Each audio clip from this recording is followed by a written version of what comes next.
I'm here in the offices of Black Lives Matter Cleveland with LaTanya Goldsby and Kareem Hinton, president and vice president, respectively.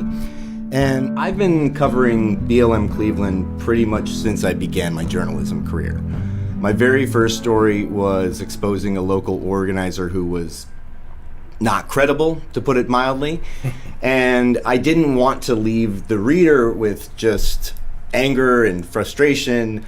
I wanted to point them towards credible organizers. And at the time, surveying what was going on in the summer, BLM Cleveland, just from afar, watching how you expressed yourselves on Facebook and the types of events you were showing up for, I found you credible just on that level and reached out and made you part of that story.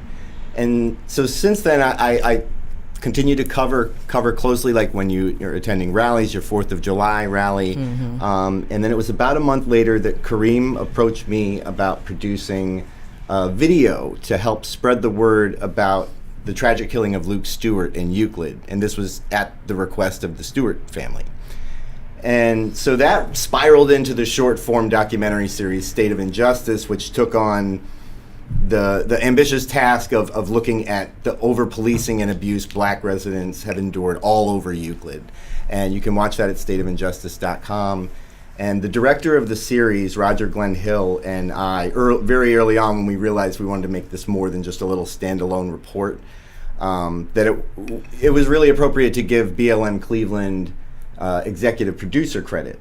And that's not because you guys didn't contribute financially, but you set the project in motion. And then when we successfully crowdfunded it, it seemed appropriate that we were going to kick 10% of the money back to BLM Cleveland. So since I've started doing press appearances to promote the documentary, or just been out there in the Twitter sphere and online, I've occasionally encountered skepticism towards BLM. People just reflexively hear that, and it's usually by those who have issues with how the BLM Global Network has conducted itself and the criticisms that they've faced. So all of this really just got me thinking that it would be great to sit down, just record an interview with you guys so that I can help people see what I have seen over the last year coming in and out of this office.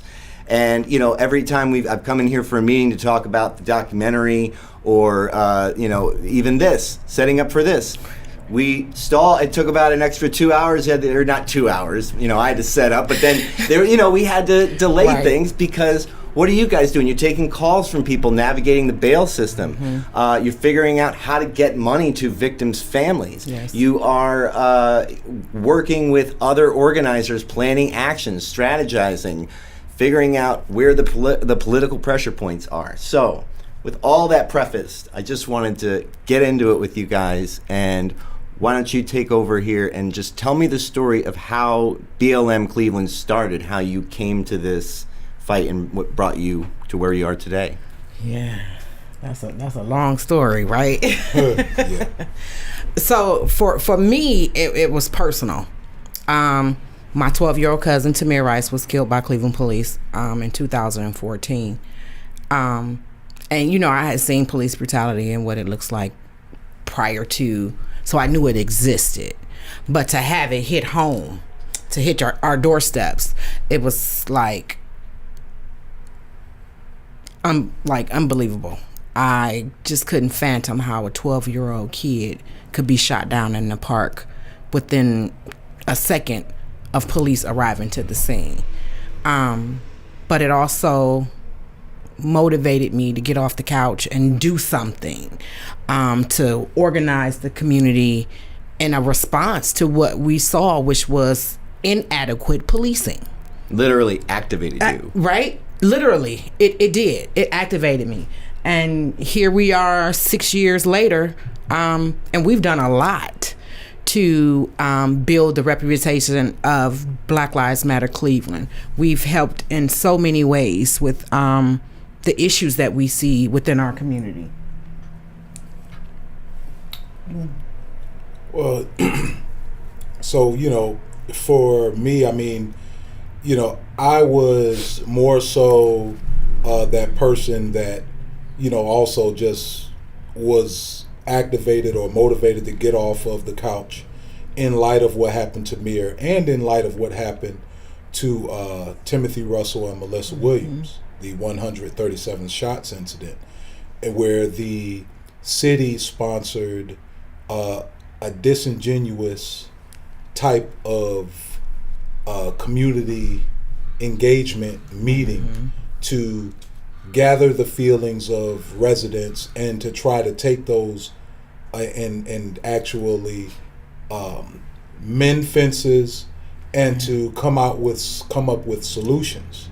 And I said disingenuous because as a result of that, nothing came of it other than others trying to duplicate that in order to just put out a fire, to have meetings around the city, just to make folks, feel like, hey, we're listening, but nothing ever comes out of it. And it's a tactic that we see still being used today.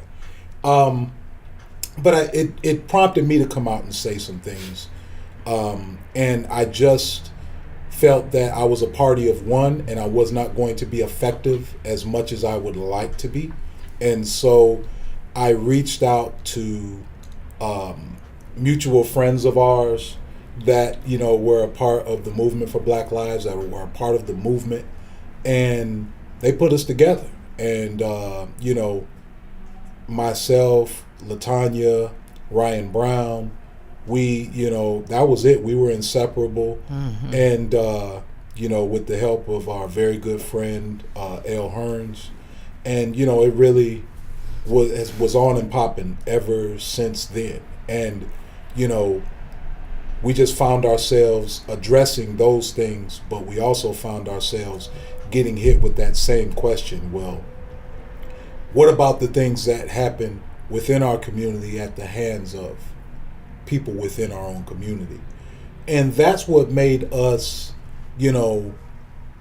really start to really take a deep dive into what's going on in front of us. And that's when we started to go into policies.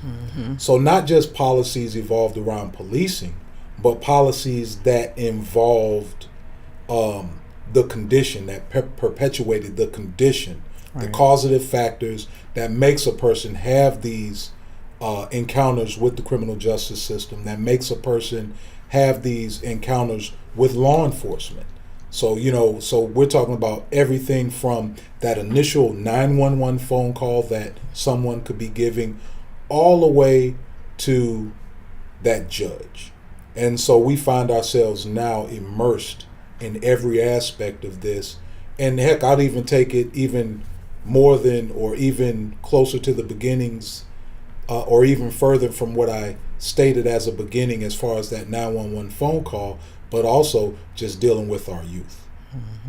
So that perhaps we can do something preemptive where they won't have to worry about that 911 phone call because they'll be insulated or protected from that. So you're brought together, the two of you and Ryan, and is there a reason that you felt that like there needed to be a new organization, that there was a vacuum that was filled? Did you see like that for the reasons you were talking about? Is there might be advocates against police brutality and abuse, but there'll often be an equivocation that attached to that is a certain level of victim blaming, whether it's blaming the black community. That, I would say that, totally agree.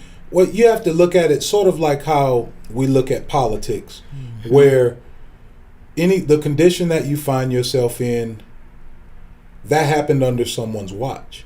And so the people whose watch this happened under, you bear some responsibility. Absolutely. And so the same thing applies for advocates and advocacy groups. Not all, but those that are in the positions that have larger platforms, that have much more power, connections, networking, have a seat at various tables, have a larger sphere of influence. Those organizations failed our community at large. And so there was a necessary void there. And over the years, what we have been doing over here at BLM Cleveland is just genuinely, with a pure intentions and a pure mindset, going into this work, trying to really make change, trying to really help folks. And what that has gotten us is ultimately what we didn't even really understand that we were shooting for. And that was, we have become an alternative to those folks who have always been there, but have really not been servicing the community's best interests as they should have been. So now we're getting the calls, the pleas for help. We're getting the invitations to contribute, policy ideas. I mean, we've gone as far as, imagine that BLM Cleveland gets an invite to contribute to one of our inner ring suburbs to their collective bargaining agreement. We served as consultants for that city in their collective bargaining agreement. And so that's something traditionally you would find with other more well-known or other more long-standing groups. And now we got that. And, that's a feather in our cap, not for bragging rights, but just because it just puts the wind in your sails, letting you know that you're doing good work and it's being recognized, and we're able to continue that and not ignore the community that others have been ignoring or not servicing properly. Well, there's certainly, a necessary thing to making change is building power. And seeing that, making those accomplishments, and then it always comes down to how are you wielding it. So that evolution, can you talk about early on, so in doing research for State of Injustice, that's just, again, another example of where BLM's credibility deepened for me, because then I go and I see 2017, y'all are showing up at the city council meetings, organizing people to protest. Is that a lot of what the early work was organizing protests and reactive or proactive measures, and has it evolved to like now where you're saying, like, do you see different pressure points than you did when you were beginning? I think we always knew where the pressure points were. And I think, referring back to Tamir's case, when we organized around the election of our county prosecutor, it showed us then that, we as the people had the power to change the course of direction that we were seeing. And we have to utilize that power through the avenues that's been given to us. And that was, at that time, it was voting. And, we galvanized the community, worked with other organizations to do voter turnout, to get the community aware of what was at stake. And we got rid of him. And we knew then that, we had the power to, I don't want to say sway, but we definitely had the power to make an influence, yielding the power of the community. Absolutely. I would just say, just so you can have a better understanding of the geography or like the layout here, we're living in a very defeated city. People of limited means, people like, a poor city that has gotten a huge amount of revenue by entangling the poor within the criminal justice system. So there's going to be this reluctance for people to show up at events where they might get arrested because they already have warrants. They know that they can get pulled over leaving from a particular rally or action. And so there is that reluctance.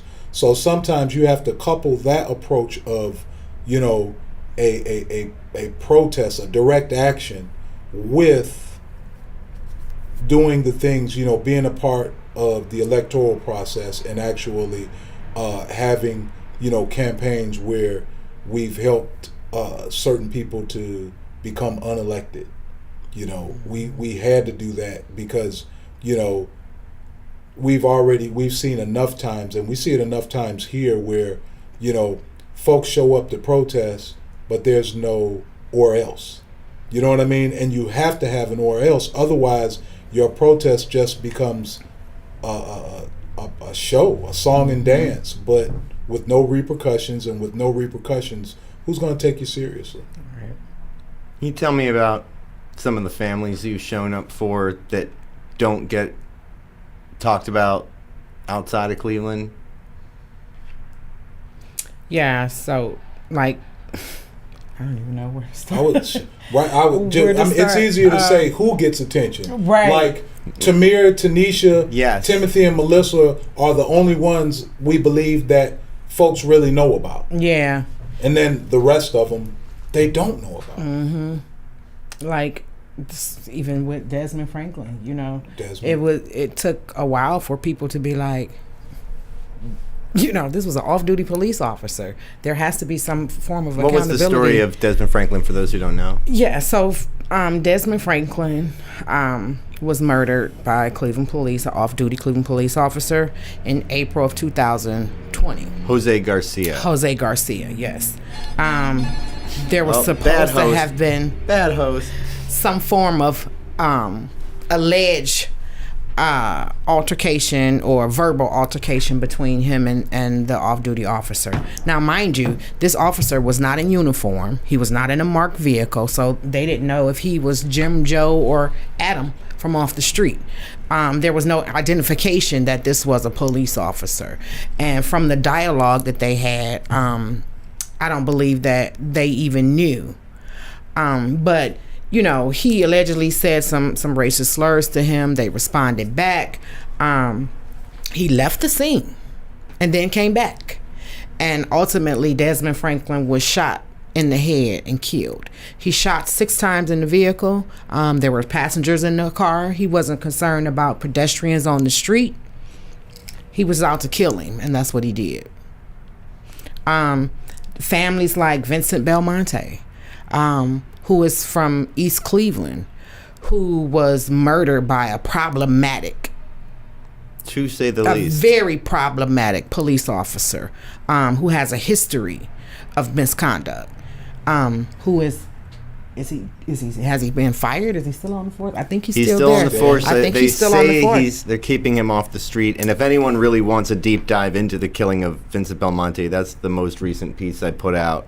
And what I really just did was walk you through, here's the physical evidence. And what it really comes down to is, like, are we going to give Larry McDonald the benefit of the doubt? Because that's what it all hinges upon. And if you look at his record, and more importantly, the record of the entire East Cleveland Police Department, they don't deserve the benefit of the doubt at all. Right. And I think Kareem, I have a clip of Kareem saying it best. Like, he was shot in the back of the head. How was he a threat? How was he threatening a police officer if he was shot in the back? Which is probably too often the case, with a lot of these shootings that we're seeing. But we can't leave out. So there are some family members of victims of police murders that we work directly with, like the mother of Angelo Miller. Alicia Kirkman is his mother, and you don't hear anything about him. A lot of folks aren't aware of Angelo Miller. A lot of folks aren't aware of Brenda Bickerstaff's brother, Greg Bickerstaff. Brandon Jones. I mean, yes. It just Thomas goes. Yasko. Brendan McLeod. Exactly. So it just goes on, and that's what we're here for, to amplify, these instances and amplify the voices of the families, but they don't always get amplified. Sometimes it's just not the way that the family wants to go, and because these things can be very traumatic, very traumatizing, re-traumatizing for the family, we have to honor that. Though it is an issue that shapes and affects us all, but the fact still remains that we don't want to re-victimize these families if they do not want this direct help from us. Right. Because part of our tool is by helping to put this out into the media to bring attention to it. If this re-traumatizes them, we don't want to be a part of that. But the fact is that regardless of if we are amplifying what happened to that victim and their family, the fact remains is that law enforcement, they're going to keep churning up victims. So you're always going to be able to focus attention on some of these same officers and these same police departments. So, so the issue is still going to be an issue that we have to fight, and they're always going to give us sound examples of why we need to fight against them. What are the real cultural and systemic issues you see with the Cleveland Police?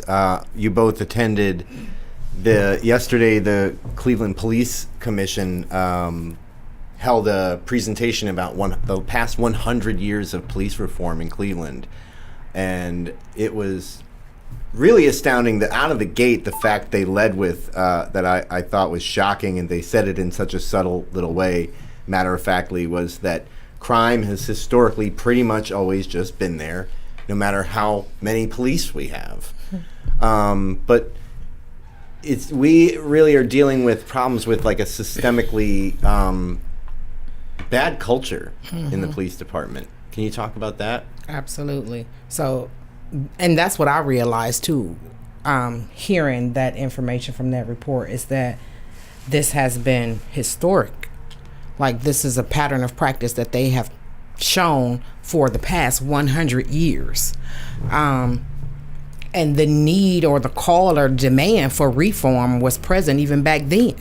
Some of the same things that we have been advocating for the past 6 years of our existence were brought up in that conversation 100 years ago.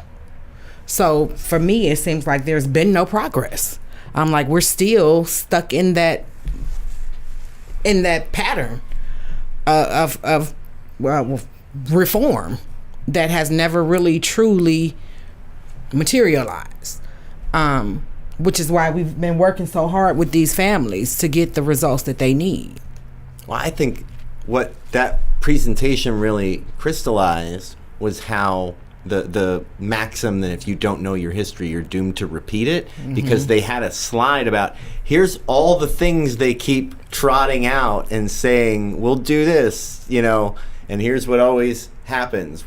And it was just, like you said, this rolling cycle. And that's what I find it can be really missing from a lot of, I don't know, from like the average voter's understanding whether or not the press is doing a good enough job of letting people know how much systemic problems have never really been uprooted. Right. I mean, it's a whack-a-mole thing with corruption here or there, or these sort of fig leaf policies, but we're not getting to the root of things in the way that I believe issue 24 is bringing to light with how the elected powers that be are really pushing against it. And I understand BLM Cleveland, you are nonpartisan and you can't weigh in on things like that. I don't know to what degree you can talk about what you'd hope to see from something like issue 4 if it passes, or. So let's say this. So the first thing is that just like someone who's suffering from addiction, you have to first admit that you have a problem. Until you have the Cleveland, and they covered this in the history, nowhere did you find where they admitted that they had a problem. But until you find that come to Jesus moment where you're like, look, I got a problem, I've got some culpability in this, I've got to fix myself, then you're never going to really be able to get fixed. You have to first admit that you have a problem. And that's something that in the long history of the Cleveland Division of Police that they have not done. So, that denial has continued through all this time. And you'll see that the same problems keep recurring. The same tactics used to try to thwart any real change, any substantive change, has, those same methods have continued. And so the difference now and then is that in spite of a very powerful and very influential and successful police union and police lobby, you have some citizens who have been able to get the help of legal professionals, to get the input of involved or impacted individuals, to contribute and create policy, legislation that can be used, that's going to help change police culture, is going to actually help law enforcement officers who want to try to do a decent job, and not all of the other things that come with, with the traditional aspects of policing, the bad, the very, very bad parts, the toxic aspects of the culture. Those officers are going to find that they have support. And so by having such a thing that citizens have been able to put forth, I think that there's going to be some, if that goes through, I think there are going to be some changes that folks would really be able to see, and benefit from. But it's just going to be a big change from before, where this time, it's something that's going to become a matter of law, not a matter of the government coming in and saying, hey, you need to be doing this, and then they leave, and the division of police goes right back to their normal practices. And that's what we saw, like, even in that report, like the Department of Justice coming in and doing investigations, and they're continually going right back to the same pattern of practice once the consent decree is over with. And that's the fear that a lot of us and most of the family members and residents have now, is that once this consent decree ends, that they're going to go right back to doing the same things that they've done before, because it's shown within 100 years of the attempts of police reform that they've done that. And that's what, the families want to see, that this ends here, that they have actually devised a plan that will stop those failed attempts and actually create a substantive structure for them. Now, I had to be in and out of the presentation, but do you recall if at any point we've tried what's being proposed by Issue 24? They mentioned. So there was quite a few things in there that were suggested, recommended, existed. Yeah, but never implemented. The city never went with those recommendations. That's a big thing. And the charter amendment came up, oversight came up, civilian oversight came up, but none of those things were never implemented. Investigations into the causative factors that exist within our communities, and and to have a cultural understanding of the groups that they are policing. All those things were in there, and it's crazy, but all those things were just cast to the wayside, in the end. And so by having what in place, what folks are trying to do, it's really just a safeguard to make sure that doesn't happen again, so that 100+ years of no change, can't continue. So it's going to stop at 100, so to speak, And there's a real pattern that I'm seeing from the opponents of Issue 24, who, let's face it, are the police, the unions, their apologists, and with some of their talking points, they're really revealing the necessity of Issue 24, in my estimation. For instance, when they say, if you pass something like this with civilian meddling, with civilian control and oversight, then officers are going to quit en masse.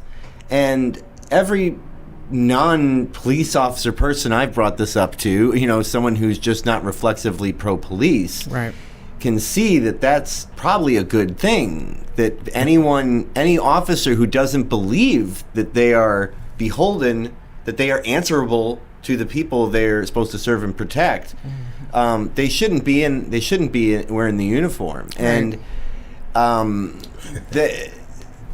that is a cultural thing in police that I think has to change, and that talking point signifies that they want to hang on to that culture where it's like, you don't understand. We're behind the blue line, okay? We have to police our own. That's because that's what it feels like their argument really boils down to. Is Show me. It's hard being a cop, and people won't understand, and that's why we can't let you see. It has to be the safety director who is more, one person we can always sell our story to. Show me anywhere where law enforcement quit en masse.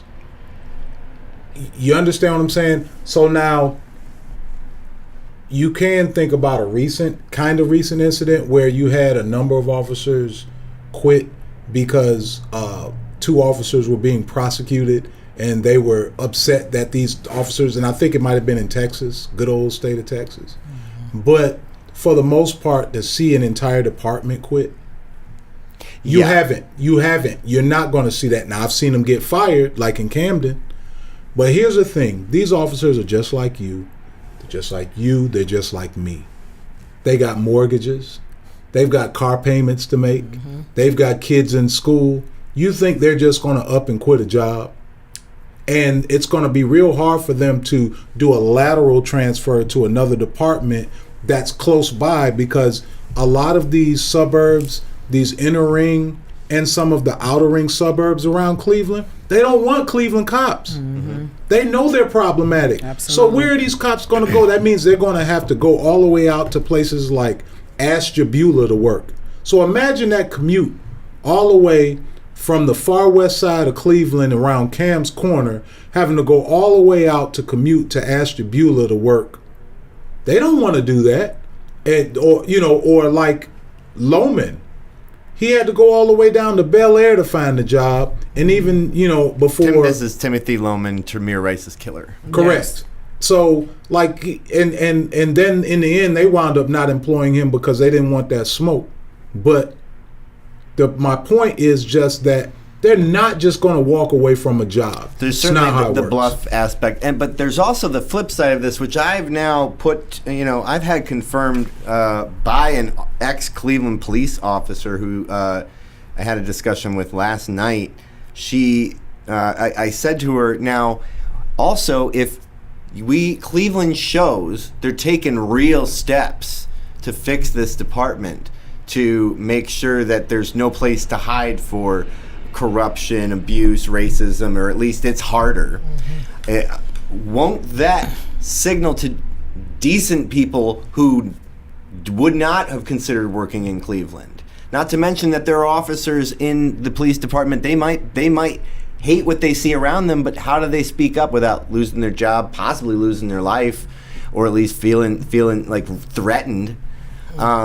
We need, if there's going to be decent people in police, like we're told, it's a few bad apples. It's like, I feel like the good apples, if they are in there, they're trapped, or they're not even going for those jobs. So, to me, that's the other side of it. It's like officers leaving, good, and also might attract officers who had never considered going back or who left, because I know them too. I know officers who are usually of color. And they can see a ceiling, and they can see the good old boys talking about what's going on. LaTanya, you got to take a call, and we're not going to hold that against you. Right, sorry. Well, I like to talk anyway. So. Go ahead, Kareem. All right, so get her out of here. But no. I mean, there are just so many layers to this. So I mean, right? They threaten, but actually, that's going to make sure you have a better quality of officer, but you're going to retain some of the other officers who were likely on the brink of quitting or transferring out. It's actually going to be great for recruiting, because the example that I've been finding myself give the past couple of weeks to folks is sort of like when you're house hunting and you go to a neighborhood that you're thinking of moving into. You don't go and just ask anybody on the streets that you're contemplating moving on how things are. You go and you speak to the people that you most identify with. So that means that you're going to ask, for example, someone, like if you have children, you're going to ask someone who has children, how are the schools? You're going to ask them, how's the neighborhood? how's the traffic here? Because a person who doesn't have kids, they're not going to tell you much about the schools. They're not going to take notice about how fast the traffic is up and down that street. Same thing applies to that officer or that person who's thinking of working in the Cleveland Division of Police. They're going to go to the individuals they identify with. So if it's a woman, she wants to know how promotions are there for women. Do women have a glass ceiling? Are women targeted? What is harassment like there? Do they have any kind of recourse there to try to, with regards to harassment or discrimination? These are the things that women are going to ask. Same thing for persons of color when they're coming in. So these are the people they're going to ask. And so when they ask these people, if you have a police department that has not been doing right by women and people of color, what do you think they're telling them? But when you start to do things, put things in place that ensure that there's equity in discipline, that there is legal recourse, that there is administrative recourse for them with regards to issues and complaints, they're going to speak highly of their workplace, and you're going to be able to bring folks in. That's where they're wrong, is that it's not going to keep people from coming in. It's going to bring people in, and it's going to bring a better quality of people in. Anybody who's going to leave because of this, it's who you want gone anyway. And I think it's also important, like you said, getting back to policies and this and that. There's many levels to get through, and something like issue 24, something like making sure police are actually held accountable more often. It's going to take a lot. It's going to take dealing with the entity that police unions are, which are very unique from normal unions. I'm very supportive of unions, but the way that police unions go about supporting their members is, in my opinion, often very, very harmful to the cause that police are supposed to Police serve. unions aren't about worker rights. Yeah. It's about police power and police avoiding getting accountability. Off. Exactly, Yeah. getting off. But we also have to recognize how that the next level up is a real problem here in Cleveland, in Cuyahoga County, all throughout the state, all throughout the country, is at the prosecutorial level. The way that the whole system is sort of approaches incarceration and the fact that prosecutors can push people through this mill the way they do, so often making mistakes, so often pushing forward to raise their own stats, so to speak. And when they get it wrong, they never face consequences for it.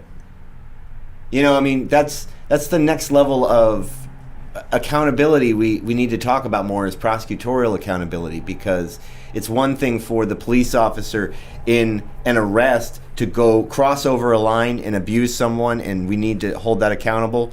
But the type of abuse prosecutors put people through that is a lot more deliberate, stretched out, long, and ultimately damaging. So I want to give some numbers to you, since you brought up prosecutors. And so I just want to give these numbers to you.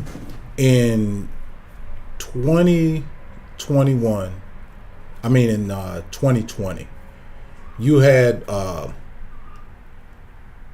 Internal Affairs investigate 133 investigations. They were of those 133 investigations that Internal Affairs investigated, only 9 were investigated by the city, and only 16 were investigated by the county. So in other words, city court, which is misdemeanor, county is felony court.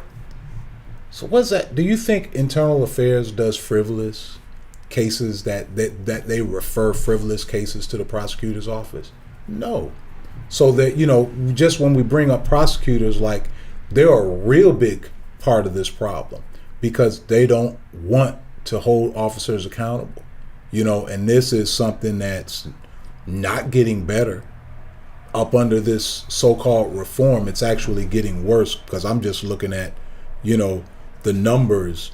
They had, less instances where they referred prosecution of officers to the prosecutor's office, and yet, and they were smaller numbers. It was 21, a total of 21 in 2017. Here it is, 2020, 16, but remember, it was a larger number. So 160 back in 2017, and actually I said 133. That was 133 that were from that year, but holdovers from before and some other instances that were never actually, they were never investigated by Internal Affairs, but were brought to the attention of the prosecutor's office. 232. 232. That was in 2020. So, I'm saying all these instances just to kind of show you just how they are, the prosecutors play, as you stated, play a big part in this, but it's more than just, where we traditionally head at. We need to really be looking at basically just the refusal to prosecute officers when they do things like breaking their wife's nose. You know what I mean? Mm-hmm. And we see that get, and the guy's a former mixed martial arts fighter, which means his hands are quote unquote registered weapons. Mm-hmm. Like, you hit anybody, it's an automatic felony. How does this person that's held to a higher standard for multiple reasons, because he's a professional fighter and because he is a law enforcement officer, how does this person get that reduced down to a misdemeanor? There's a reluctance to really prosecute or do anything to law enforcement on the part of prosecutors, and I can't understand why. Or maybe I can, but Well, it's a symbiotic relationship that seems to needs to be severed. Yeah, that starts with not allowing law enforcement or their unions and so forth to be able to make campaign contributions, to do endorsements and so forth for candidates. That'll help take away some of their power. Mm-hmm. Absolutely. And the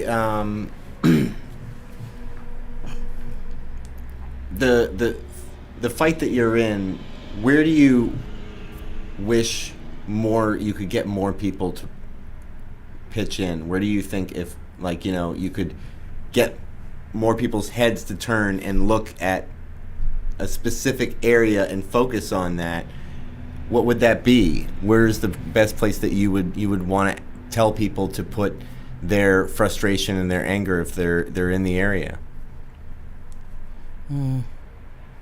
That's hard because we're impacted by so much within our community. Drug addiction, homelessness, lack of access to proper education, lack of access to housing, home ownership. These are things that create the issues within the community that we see. Everyone want to talk the crime is up, crime this, crime that. Well, of course, because people are suffering within their communities. They don't have access to proper food. Cleveland has a lot of food deserts. So being able to provide folks with the immediate needs to be able to sustain a quality of life that most of our suburbanite communities experience. They're not over policed. We are very over policed. And they think that policing will solve everything, and that's not the case. We need to actually address the underlying issues that has created the situations within the communities that we see. And I think that would be a start. And then bringing folks within the community that are directly impacted to the table to be able to draft resolutions and policy changes and things like that they see improving their community, giving them the voice and the power to be able to make those changes.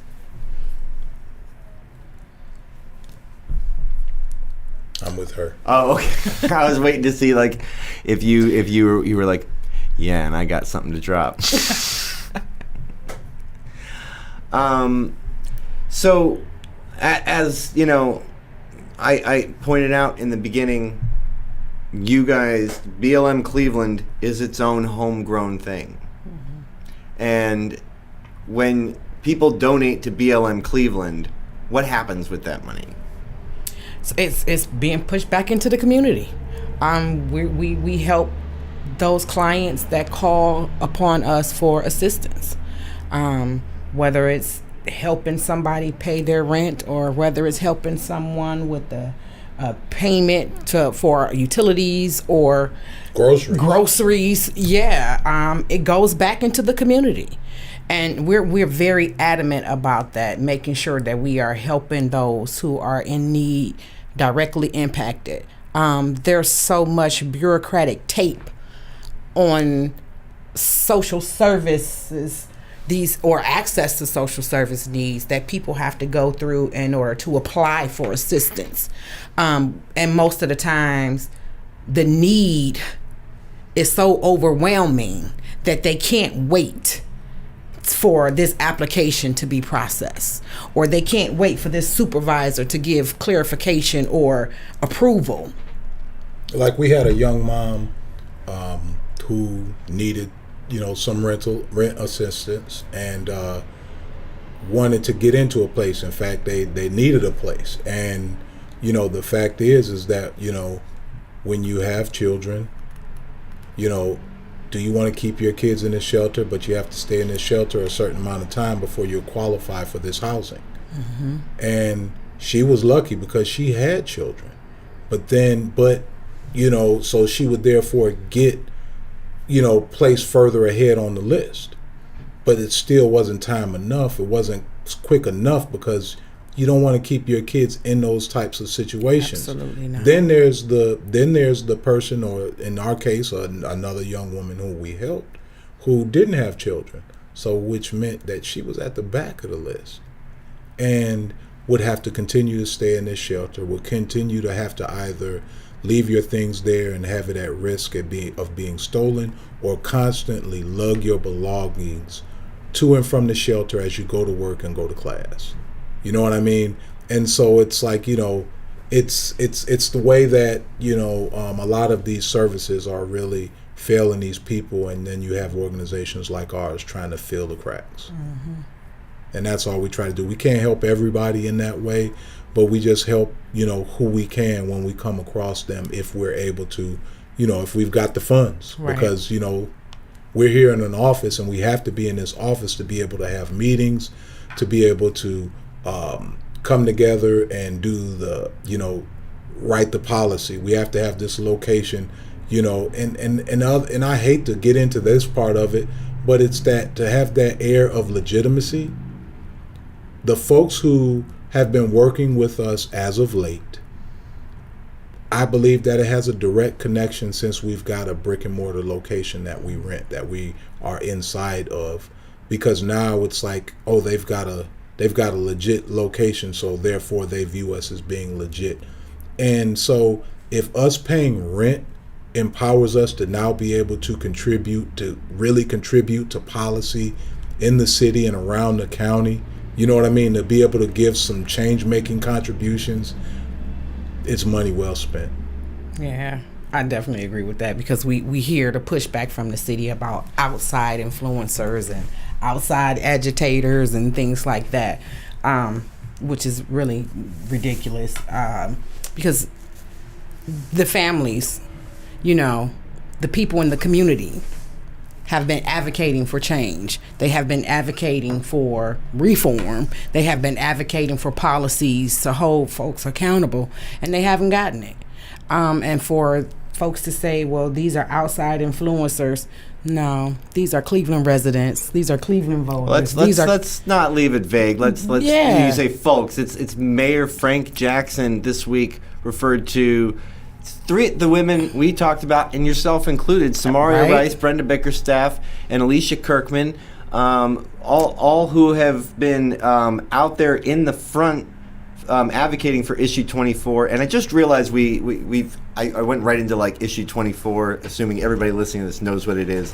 It's a community oversight amendment to our city charter, and it's got the police running scared. And Frank Jackson is a big ally to the police, and he went on a podcast and called the advocates for issue 24 tragedy pimps who are exploiting an actual problem for their own, quote, agenda, which is, I guess, pimp side, using a tragedy for their agenda. Yeah, the agenda is to make sure that tragedy doesn't happen again. They're not out there using the deaths of their family and to sell Amway or convince people to believe in flat earthism. Exactly. This is directly tied to the tragedy, and I cannot believe he said that.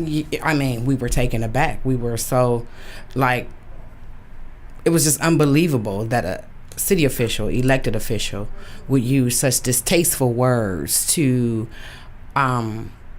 describe families that have been impacted by his failures. His failures of accountability, his failures to hold folks accountable for their actions, his failures to actually implement changes of police reform. So to hear him, lash out and call them names, it was very belittling, very distasteful and disrespectful. They demanded a public apology, which I don't think they're going to get from him. But knowing that, the past 16 years, there have been several tragedies and atrocities on his watch. One being the murder of 11 women on Imperial Avenue. Also, the kidnapping of 3 women held prisoner for 10 years. This is on his watch. These are also systemic failures of the Cleveland Police Department. Those women that were held captive for 10 years, they weren't rescued by police. It was a black man that rescued them. And had it not been for him being present at that moment, them women probably would be dead right now. Or possibly worse, alive. Still going through torture. Right. Yeah, and that gets to, I think, what we were saying about was revelatory about the police commission, or, the history presentation, when they say crime has just always been there, and it doesn't be affected by police, and how much, when you look at the numbers of how much crime police actually solve or deter, compared to the amount of pain and punishment they dole out. Right. I've started to, there's been the rolling discussion of defund the police. And on the side of on the police, people who are pro police reform, not reflexively pro police, there's the discussion of, is that an appropriate slogan, or I'm not that far or whatever. But I think if people aren't there with saying defund the police, radically reimagine the police. At the very least, I'm someone who believes that we need to do that. And it aligns me with, we need to abolish what police are, because looking at the history, It's been broken for a long time. I think on an objective level, if you're really going to look at the history. And so people need to understand that, you and I, or if we're police abolitionists, we want murders solved. Right. We want rapes solved. We want abusive people to be kept away from the people they're abusing. Yes. But that's not happening with what we have right now, to the degree that it actually protects us. Nobody's saying we don't need any sort of dealing with what crime is and the human condition, of course. But abolishing the police, defund the police, if you need to turn it into that, radically reimagine what they are. We definitely need to reimagine what community policing looks like, especially within the black community, because history has taught us, and we know for a fact in our history, the police to us were the slave catchers. Those were the folks who, the sheriffs, the deputies, the mayors back in the day, who would go and retrieve the property of slave owners, which were slaves. And once they were freed, bring them into the carceral system, aka the new slavery. The new exactly. So and then even through the eras of Jim Crow, how they maintained those, those policies. We know that policing in black communities looks different from policing in white communities, and that's just a fact. We know that. And then to hear, we definitely need to take a second look at the ways in which we do policing in America, period. Because policing, they're not crime prevention, they're crime solving. And that's the reality of that profession. They show up after a crime has been committed, not right before. They're called after, and that's crime solving. That's not crime prevention. They're there to take a report. In the report, they said that wasn't even initially, when detective work. They're like, "Oh, our guys can't do that. That's scientific." Right? Yeah. So it's like, we need to take a look at what policing in America looks like. And they're not crime, as I said, they're not crime solving. They're not crime prevention, they're crime solving. And we need to actually look at programming, and put those things within the community that actually, help our youth. They don't have resources. They don't have after school activities that they can go to. So when they get out of school, they hanging out. Give them something to do. You closing down, like we closing down recreation centers and things like that. The pandemic hit. They didn't have access to broadband to go to school. Half of them are behind on schoolwork. Like, let's address the real issues. And police they're not prevention. They're solving, and that's it. So I was just opening the door talking about people's problems with defund and what it means, and like whatever you need to call it. Like lately, I just think maybe more people are comfortable with radically reimagining. If you don't like taking their money away, but it's the same thing. Shift the whole budget around, strip it out of all the things that have to do with farming people into the carceral system. And then how do you get police departments to do that, though? That comes from above them. And really, people shouldn't be opposed to that concept, because it's real simple. Absolutely. And folks might get tired of us always bringing this up, but you have to look at the origins of policing. Origins of policing start with retrieving chattel property, slaves. And so, and they go into, and after the so-called emancipation, their job was to pretty much help convert a prison industrial complex, a prison system, or a convict lease system that was 85% white, and they changed it over and it became 95% black. That was their responsibility, so that these same people that got away from this plantation now go back and work for the same plantation and slave owners. And so they are the enforcers of Jim Crow, of segregation. They are the protectors of property. That's always what they've been about. So when you understand that and just the negative aspects of what they are, what is the problem with saying, you know what, we don't want them to be that anymore? And they'll say, so I think it's a contradiction. It's hilarious when I hear folks talk about just the honorable tradition in policing. I ask them this: if the KKK starts giving out toys, balloons, life-saving equipment to minority orphan organizations, does that now make them a good organization? Absolutely. How do you expect me to get past their history, because when we're talking about either organ, like the law enforcement or the KKK, they have a troubled past.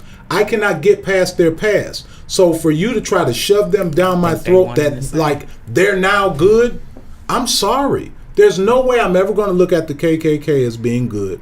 There's no way I'm ever going to look at police as being good. So we need to reshape it, and so that what comes out at the end of all this is not going to be policing as we know it. It's going to be something else. Fuck it. Let's go back to being peace officers. Because right now, the only time you ever hear mention of a peace officer is when they're dead. A peace officer's memorial.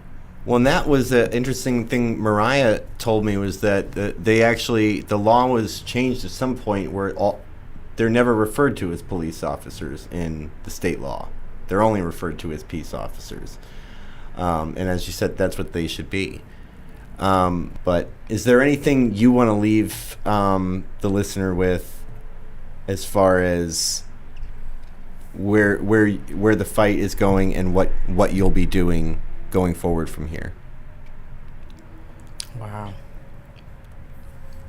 I mean, it's funny. I mean, it's just like we find ourselves, it's sort of like that story about the kid at the dike, where, there's a hole here and he sticks his finger. It's like we're running out of fingers and toes, but, there's no one part that's more important than the other.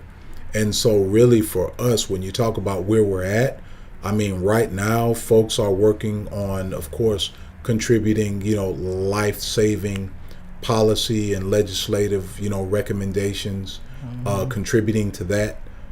Folks are contributing to, think tanks and just basically being consultants for any and every organization or politician that will have us, because we know that when we don't have a seat at those tables, when we're not able to contribute, we always notice important things missing, because we're not disconnected from the community. We're in fact immersed into the community. And so we want to make that perspective known. So, I mean, we're everywhere, you know what I mean? We're everywhere that we can be, where we're invited or where we're able to force ourselves into. And so, that's where we're at. If it's going to benefit, our community, if it's going to make us safer, if it's going to make things better for us all, we're there, or we're fighting to get there. I still, definitely we're still doing a lot of work around bail reform and criminal justice reform and things like that. Educating the community, a lot of community education and community engagements, getting out there, talking with the people, those who are directly impacted by the policies that are created, actually bringing their suggestions and recommendations and things and concerns to the table, because most of what I've been hearing from the residents, some of them don't even know they're elected official. Some don't even know who they are. Haven't seen them, don't know what they do. So, continuously educating the community around the importance of getting out the vote, the importance of, having that seat at the table, being that concerned voice and expressing those concerns, and ultimately creating a dialogue where we'll be able to actually have folks, on a weekly basis, have conversations around the current issues that we're facing within our communities. I think that's important because, oftentimes, these conversations go under the radar, and a lot of people don't know what's going on in their city, but they're paying taxes. So we want them to be educated about the things that are happening within our city and be active. Be active. Well, I really appreciate that, and I have gone into the work of journalism really with a posture towards I need to learn.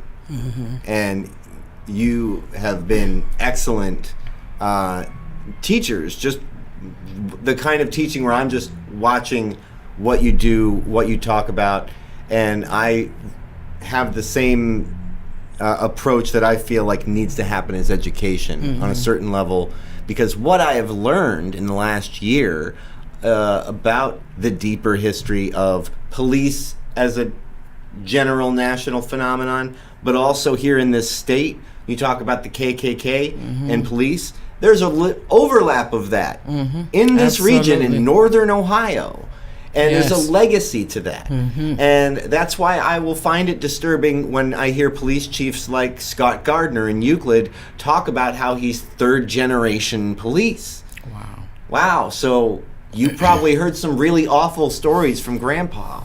You know, the way that police were like, let me tell you what the job really, like, all the legacy of that is here. And the familial aspect. And let's not forget the mob. There's with the, you know, that was mentioned in the 100 Years of Reform, is the effect that Prohibition had with the mob setting up their bootlegging route passing through here. And all of this has never really fully been uprooted. And as you've said, police as a concept have never been truly examined in the modern mindset. I think until now it's finally starting to puncture more of the popular mindset, and I think that's because of the work people like you are doing, and I applaud you for it, and I thank you for letting me into your offices and letting me into your circle of trust, and let's go do the work. Absolutely. Sounds good. Thank you. Thank you.